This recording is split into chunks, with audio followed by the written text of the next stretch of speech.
Lahi ragyod. Lalaki sa France, kipasiga ang balay gamit ang karaang baterya sa laptop. Wow! Oy, grabe ka resourceful ning lakihan ni. Atong sayron mga katropa ang kompletong detalye. Pinaagi sa tuwang LRG correspondent nga nagpanikad, pinakabagtik, pinakakaraan. Lolo Amado.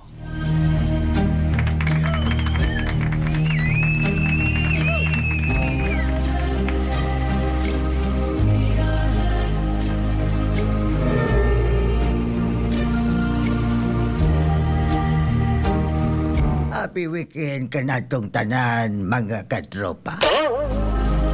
Usa ka DIY enthusiast sa France ang nakakuha og pagdaig. Umaniya mapasigan tibok balay gamit ang 1,000 kakaraan nga laptop batteries o solar panels. Ang proyekto gisugdan sa siyam ka tuig ang milabay sa usa ka tigamit sa internet nga nailhan nga Globox. Ang iyang yano nga plano sa usa ka online nga forum nahimo nga usa ka dakong kalampusan sa natad sa malungtarong enerhiya sa pag-recycle. Sumala pa sa tao si Globox makuti nga nagkolekta sa mga sikanhan nga mga baterya sa laptop o gibungkag kini aron mahikay ang ilang mga selyula sa mga custom racks nga gibutang sa usa ka bodega duol sa iyahang balay.